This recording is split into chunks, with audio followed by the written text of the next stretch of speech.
السلام علیکم۔ کتاب کا نام ہے دل دریا سمندر، جسے لکھا ہے واصف علی واصف صاحب نے، اور اس کا جو چیپٹر آج ہم سنیں گے اس کا نام ہے یہ کائنات۔ یہ کائنات جہاں آئینہ جمال ہے، وہاں یہی کائنات مظہر صفات الہیہ اور مظہر صفات انسانیہ ہے۔ کائنات میں رونما ہونے والا ہر واقعہ، ہر عمل اور ہر کرشمہ انسان کی داخلی اور ذاتی کائنات میں منعکس ہوتا ہے۔ سیاروں اور ستاروں کی چال اور رفتار سے لے کر ایک معمولی سی حقیر چونٹی تک، ہر شے اپنے اندر ایک عجیب پیغام رکھتی ہے۔ ہر شے ایک علامت ہے، خوبصورت علامت، اور ہر شے میں ایک استعارہ ہے، ایک بامعنی استعارہ۔ یہ کائنات مرقع نور ہے۔ اس پر بہت کچھ لکھا جا چکا ہے۔ کہکشاؤں کے عظیم اور وسیع سلسلے، شمس و قمر کے جلوے، چمکنے والے ستاروں کی یہ حسین کائنات اتنی منور ہے کہ یہ سمجھنا مشکل ہے کہ اس کو تخلیق کرنے والا خود زمین اور آسمانوں کا نور ہے۔ اتنی روشن کائنات ایک روشن دلیل ہے اپنے نورانی خالق کی۔ اگر ذوق نظر میسر ہو تو یہ کائنات ایک عجیب تماشا ہے۔ کرنوں میں آفتاب ہیں، قطروں میں بحر ہیں، دریا حباب ہے، ذروں میں دشت ہیں۔ دیکھنے والی نظر ہو تو نظاروں کو کمی نہیں۔ اس کائنات کی وسعتوں کے بارے میں جو کچھ بھی کہہ دیا جائے بلا مبالغہ ہوگا۔ ہم ایک سورج سے وابستہ ہیں، اور اس کائنات میں ایسے کروڑوں سورج موجود ہیں، ایسے سیارے اور ستارے دریافت ہو چکے ہیں جن کا زمین سے فاصلہ ہزاروں لاکھوں سال نور ہے، یعنی 1,86,000 میل فی سیکنڈ کی رفتار سے چلنے والی روشنی ایک ستارے سے زمین پر آنے میں لاکھوں سال لیتی ہے۔ اللہ اللہ، یہ وسعت انسان سوچ کر ہی سہم جاتا ہے۔ اس وسیع کائنات میں زمین کی کیا حیثیت، اور زمین میں ایک ملک کی کیا اہمیت، اور ملک میں ایک شہر، اور شہر میں ایک مکان، اور مکان میں ایک انسان کی کیا اہمیت، اور پھر اس انسان میں ایک چھوٹا سا دماغ کیا جسارت کرے گا اس وسیع کائنات کے عظیم خالق کے بارے میں لب کشائی کرنے کی۔ مقام تحیر اور مقام سکوت ہے۔ اسی کائنات میں ایسے علاقے ہیں جہاں اتنی سردی ہے کہ بس انسان ذکر کرے تو خیال منجمد ہو جائے، اور کہیں اتنی حدت کہ سورج بھی اپنی پناہ مانگے۔ یہ کائنات عجب ہے۔ تخلیق اپنے خالق کی مظہر ہے۔ جس خالق نے اس کائنات کو تخلیق کا حیران کن مظہر بنایا، اسی خالق نے انسان کو بڑے دعوت اور وثوق سے اشرف المخلوقات پیدا فرمایا۔ ایک عظیم احسان ہے عظیم محسن کا، انسان کو بینائی عطا فرمانے والا، اپنے بے مثال حسن کے پرتوں میں اس کائنات کی ہمہ رنگ نرنگیوں اور رنگینیوں میں جلوہ گر ہے۔ انسان کی پہچان کے لیے کائنات کو آسمان اور زمین کے حوالے سے ظاہر فرمایا گیا۔ انسان اپنی ہستی کا سفر زمین پر ہی شروع کرتا ہے، اور یہ سفر یہیں تمام ہوتا ہے۔ انسان کے گرد پھیلی ہوئی زندگی اس کے علم کے وسیع ابواب ہیں۔ اسے علم الاسماء عطا فرمایا گیا۔ وہ اسماء سے اشیاء کو پہچانتا ہے، اور پھر اشیاء سے مفاہیم تلاش کرتا ہے، اور اسے ہر طرف پھیلے ہوئے سلسلے، اپنی صلاحیتوں اور صفات کے استعارے نظر آتے ہیں۔ انسان کی کائنات حسین و جمیل علامتوں کی کائنات ہے۔ یہی وہ راز ہے جو انسان کو جاننے والا بناتا ہے۔ انسان ظاہر سے باطن اور باطن سے ظاہر کا سفر کرنے کے لیے پیدا کیا گیا۔ وہ وجوہ سے نتائج اور نتائج سے وجوہ تلاش کرتا ہے۔ وہ ہر شے کے اندر پنہا اس جوہر کو ڈھونڈتا ہے جو اس شے کی پہچان ہے، اس شے کا راز ہے، اور یہ راز اور یہ جوہر اور یہ صفت انسان کی اپنی کسی صفت کا مظہر ہوتی ہے۔ شعر و ادب کی دنیا میں انسان نے مظاہر فطرت کو استعاروں اور علامتوں کے روپ میں شامل کیا ہے، اور اس طرح اس نے جہاں اپنی زندگی کو پرلطف بنایا، وہاں اس نے ہر ذی جان اور بے جان شے کو اسم دیا اور اس کو معنی عطا کیے۔ پہاڑوں کو انسان نے اپنے عزم کا مظہر کیا۔ نہ بدلنے والا اٹل ارادہ پہاڑ کی طرح اپنی جگہ سے نہ ہلنے والا۔ اللہ تعالیٰ نے بھی ارشاد فرمایا کہ پھر تمہارے دل سخت ہو گئے جیسے وہ پتھر ہوں، حالانکہ میں نے پتھروں سے بھی نہریں جاری کی ہیں۔ گویا پتھر سے دریا کا نکلنا ایسے ہے جیسے سخت دل انسان کا دل بھرانا یا آنکھ سے آنسو کا بہنا۔ دریا کو زندگی کا دریا کہا گیا جو موت کے سمندر میں ڈوبتا ہے۔ ہر دریا آخرکار تاریک سمندر میں گر جاتا ہے۔ وقت دریا ہے اور لوگ تنکوں کی طرح اس میں بہتے چلے جا رہے ہیں۔ دشت و صحرا کو بھی عجب معنی ملے، دشت جنوں، دشت وحشت، یادوں کا صحرا، پچھوڑے کا تھل، دشت فرقت اور پھر صحرا کی پیاس، یہ سب اہل ذوق کے پرمغز استعارے ہیں۔ سمندر کو ہستی کا آغاز و انجام کہا گیا۔ انسان بادلوں کی طرح سمندر سے آتا ہے اور واپس سمندر کو چلا جاتا ہے کہ یہی اس کا گھر ہے، یہی خالق ہے یا مظہر تخلیق ہے۔ سمندر یا قلزم سے بڑے معنی وابستہ ہیں، بڑے استعارے ہیں، بڑی علامتیں ہیں۔ سمندر روح ہے، نصف شب کو جاگتا ہے، طوفان میں ہو تو کناروں کو اڑا دے، پرسکون ہو تب بھی گہرائی کی وجہ سے پرخوف ہو۔ سمندر مردار کو باہر نکال پھینکتا ہے، اس کے باطن میں خزانے ہیں، موتیوں کے، زندگی کے، اور اس کے اندر انسان کے لیے بڑے علوم ہیں۔ جب تک سمندر زندہ ہے زندگی ختم نہیں ہو سکتی۔ سمندر گہرا ہے، کڑوا ہے، ناقابل تسخیر و وسعت کو سمندر کہا گیا۔ فیاضی اور علم کے پیکر کو سمندر کہتے ہیں۔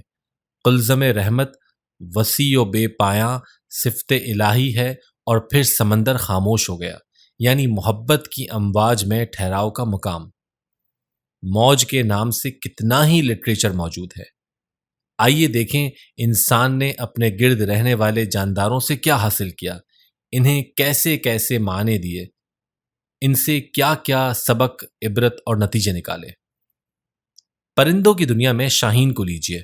مرد مومن ہی شاہین ہے، پرندوں کی دنیا کا درویش ہے، آشیانہ نہیں بناتا، بلند پرواز ہے، بلند نگاہ ہے، پہاڑوں کی چٹانوں میں رہتا ہے، قصر سلطان سے گریز کرتا ہے۔ یہ ایک مرد حر کی صفات عالیہ ہیں۔ ایک آزاد قوم کے لیے شاہین ایک بہت بڑا استعارہ ہے۔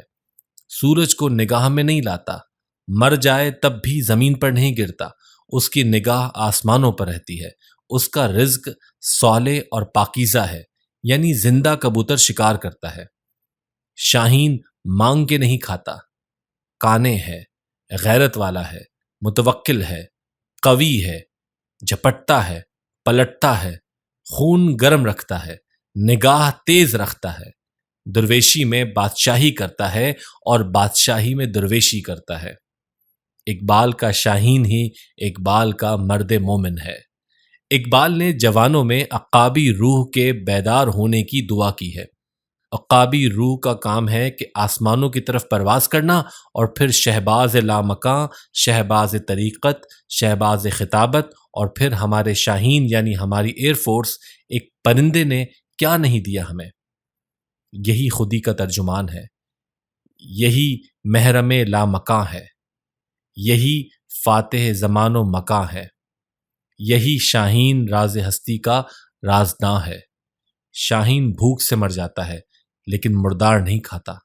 شاہین صفات مومن کا مظہر ہے اور خودی کا نگہبان ہے۔ انسان کی خود شناسی کو پرندوں نے بڑی آسانی عطا فرمائی ہے۔ گدھ یا کرگس، اس پر کیا کچھ نہیں لکھا جا چکا، اندازہ کرنا مشکل ہے۔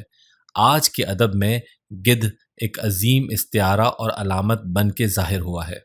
ایک ڈرامے میں ایک منظر دکھایا گیا کہ ایک امیر آدمی مر رہا ہے اور اس کے رشتہ دار اس کے پاس خاموش بیٹھے ہیں۔ کٹ کر کے دوسرا منظر پیش کیا گیا کہ ایک ویرانے میں ایک گھوڑا مر رہا ہے اور اس پر گدھ منڈلا رہے ہیں۔ اب آپ گدھ کے بارے میں اندازہ لگا لیں۔ گدھ کی بلند پروازی مردار کی تلاش میں ہے۔ جن درختوں پر دن کے وقت چمگادڑ الٹے لٹکتے ہیں، انہی درختوں پر رات کو گدھوں کا بسیرا ہوتا ہے۔ یہ تعلق اور تقرب بھی بڑا بامعنی ہے۔ گدھ کی مردار خوری فضا کو آلودگی اور تعفن سے بھی بچاتی ہے۔ بہرحال انسانوں کی دنیا میں کرگس صفت لوگ موجود رہتے ہیں اور کرگسی عمل بھی جاری رہتا ہے۔ کبوتر اور فاختہ امن کے نشانات ہیں۔ یہ صلح اور امن کے استعارے ہیں۔ طوطا ایک ایسا پرندہ ہے جس پر بڑے بڑے ادیبوں نے بہت کچھ لکھا ہے۔ مولانا روم نے ایک طوطے کی کہانی لکھی ہے کہ ایک سوداگر نے پنجرے میں ایک بولنے والا طوطا رکھا ہوا تھا۔ سوداگر سفر پر جانے لگا تو اس نے طوطے سے پوچھا کہ تیری کوئی خواہش؟ طوطے نے اپنے گرو طوطے کو پیغام بھیجا کہ آزاد فضاؤں میں رہنے والوں، غریب قیدی کا سلام قبول کر لو۔ سوداگر نے پیغام دیا۔ گرو طوطا سن کر مر گیا اور ساتھ ہی سارے طوطے گر کر مر گئے۔ سوداگر نے یہی افسوسناک خبر اپنے طوطے کو آ کر بتائی، وہ بھی مر گیا۔ سوداگر نے اسے پنجرے سے نکال کر پھینک دیا۔ وہ طوطا اڑ گیا اور بولا، اے سوداگر، میرے گرو نے میری فریاد پر مجھے رہائی کا یہی راستہ بتایا تھا کہ مرنے سے پہلے مر جاؤ، آزاد ہو جاؤ گے۔ پس یہ ہے وہ راز جو گرو مرید کو دیتا ہے۔ بہرحال طوطا علم کا بہت بڑا ذریعہ ہے۔ ایک معمولی سا کوا بھی لٹریچر کا حصہ بن گیا۔ کاغا ایک پیغام ہے۔ کسی نے آنے والے کا کاغا اٹریا پر بولتا ہے، کاں بنیرے پر بولتا ہے اور پھر پردیسی گھر آ جاتے ہیں۔ کوا منافق نہیں، اندر باہر سے کالا ہے، جبکہ بغلا منافق ہے۔ باہر سے سفید اور اندر سے بد باطن، مچھلی کے انتظار میں مصروف عبادت نظر آتا ہے۔ قمری، تیتر اور چکور آوازوں کے استعارے ہیں۔ اللہ کا کثرت سے ذکر کرنے والے لوگ ان آوازوں کا بہت احترام کرتے ہیں۔ مور نفس کا وہ مقام ہے جہاں انسان اپنے رنگ پر ہی مست ہو جائے۔ ظاہر پرست انسان مور ہے، انا کا مارا ہوا۔ اسی طرح جانوروں میں شیر کو لیں۔ اللہ کا شیر یعنی اسد اللہ ایک مقام ہے، ایک صفت ہے، ایک انداز ہے۔ ضرب ید اللہ کا ہے۔ شیر ربانی ایک لقب ہے، ایک روحانی مقام ہے۔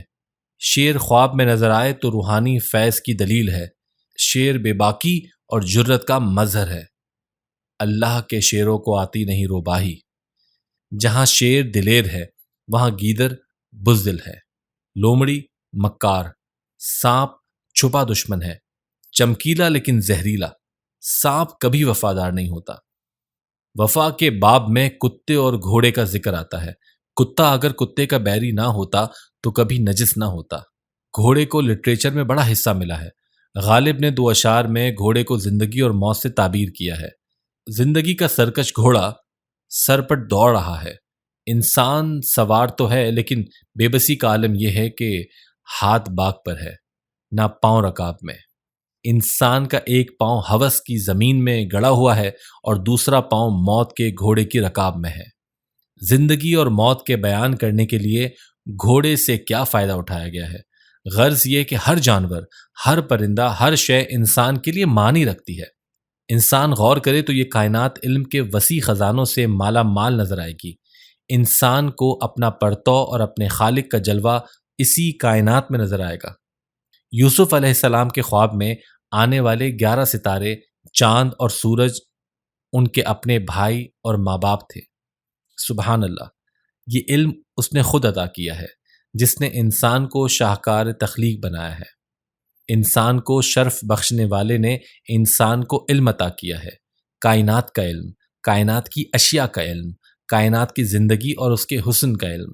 یہ کائنات آئینہ ہے انسان کی اپنی کائنات کا۔ ہر طرف انسان کی اپنی صفت پھیلی ہوئی ہے۔ انسان غور کرے تو اسے معلوم ہوگا کہ یہی کائنات انسان کا باطن ہے اور انسان اس کائنات کا باطن۔ یہ کائنات ایک کھلی کتاب ہے جس میں کوئی شک نہیں۔ حقیقت ہی حقیقت ہے، معنی در معنی، استعارہ در استعارہ، علامت در علامت۔ انسان کی کائنات حسن، حسن کائنات کا خوبصورت عکس ہے۔ چاند محبوب ہے اور چاندنی محبوب کی یاد۔ چاند دور ہو تو چاندنی پاس ہوتی ہے، چاند پاس ہو تو چاندنی ختم ہو جاتی ہے۔ پھول دل میں بسنے والا دوست ہے اور کانٹا آنکھوں میں کھٹکنے والا رقیب۔ غرض یہ کہ لامحدود جلوہ کائنات میں موجود ہے۔ انسان کی تلاش کے لیے اور تلاش ذات کے لیے اسی کائنات میں ایک مخفی اور حسین کائنات موجود ہے، معائنے کی کائنات، جلووں کی کائنات۔ انسان غور تو کرے۔